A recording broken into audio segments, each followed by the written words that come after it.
Children, today we are going to discuss about parallelogram law of vector addition.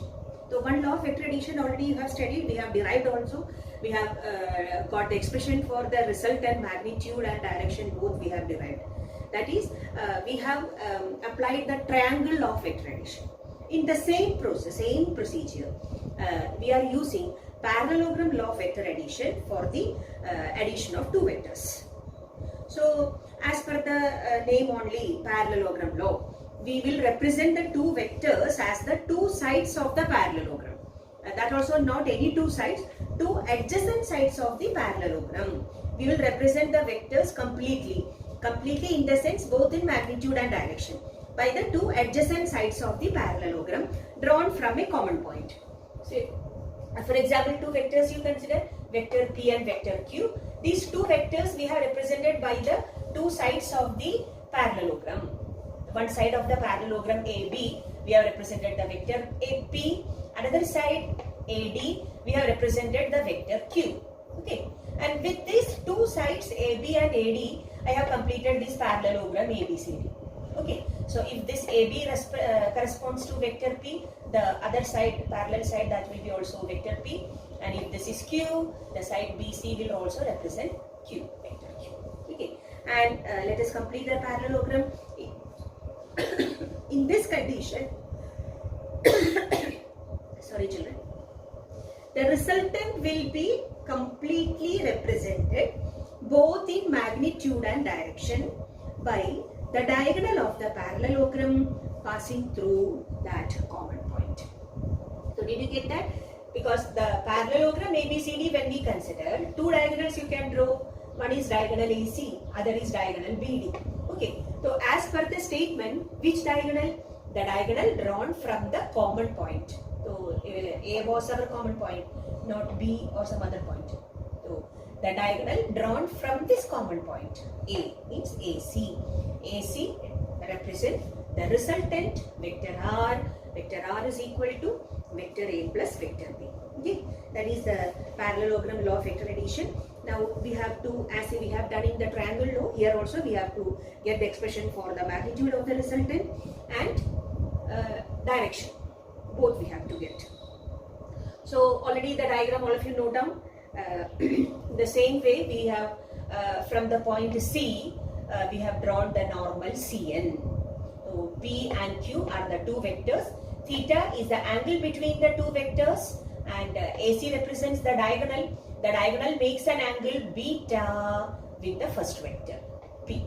Okay. So beta is the angle between the resultant and the first vector. Theta is the angle between vector P and vector Q. Okay.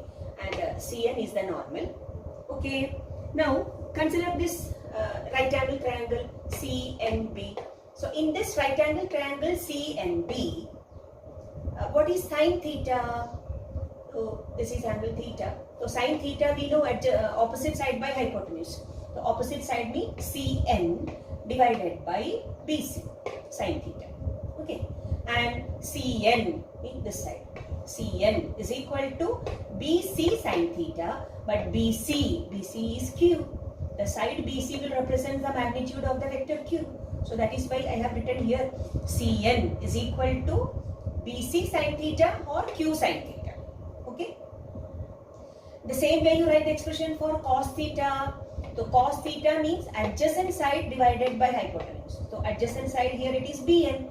So Bn divided by BC, or Bn this side. Bn is equal to BC cos theta. Same way BC I can write it as Q, magnitude of the vector Q. So we got the expression for this Cn and Bn.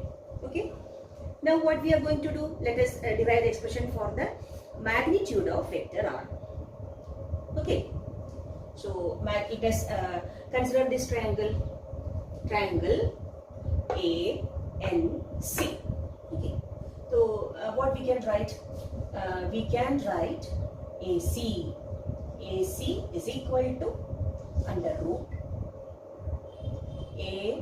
AN square plus CN square.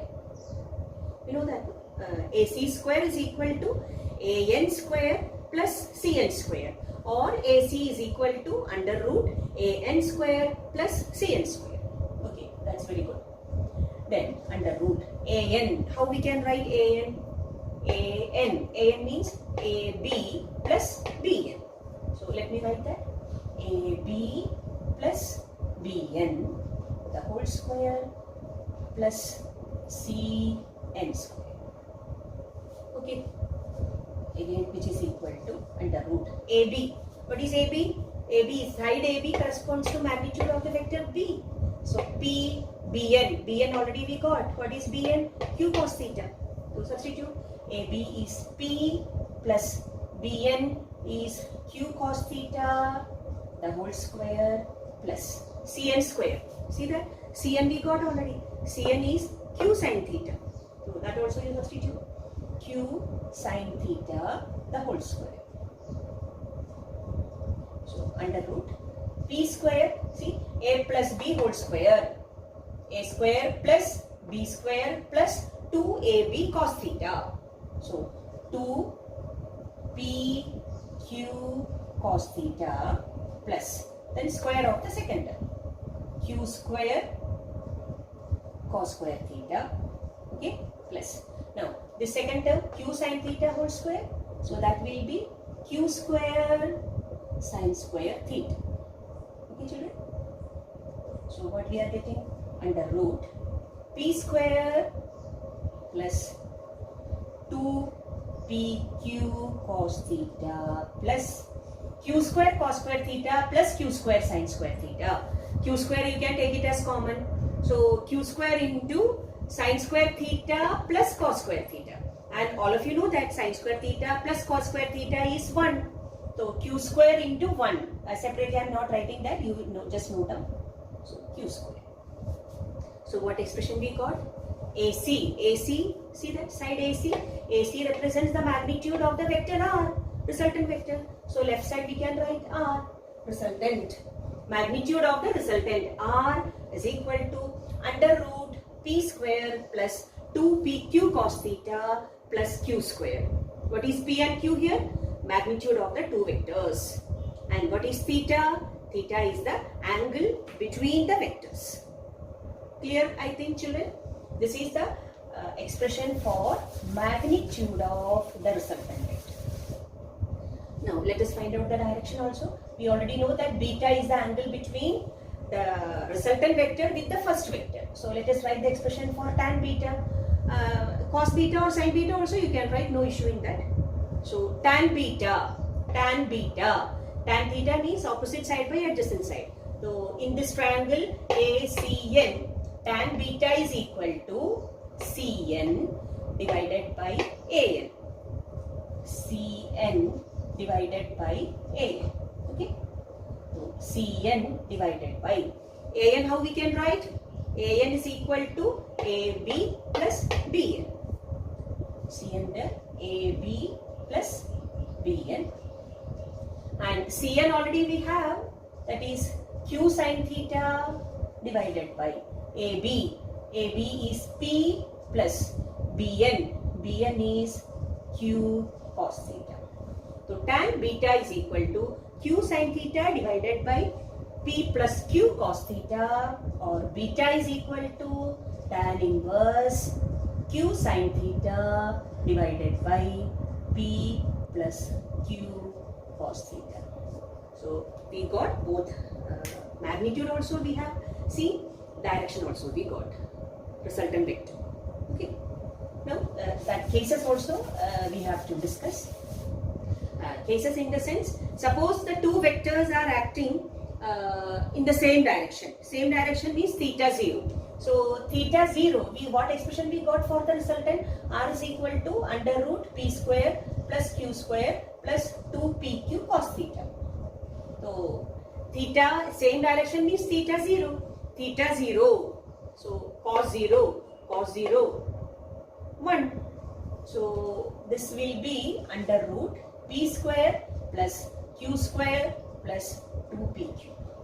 Or this how we can rearrange? This we can write it as under root P plus Q the whole square. Under root P plus Q whole square means P plus Q.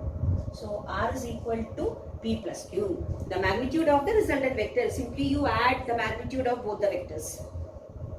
So R is equal to P plus Q. So the magnitude will be the sum of the magnitude of the two vectors acting along the same direction.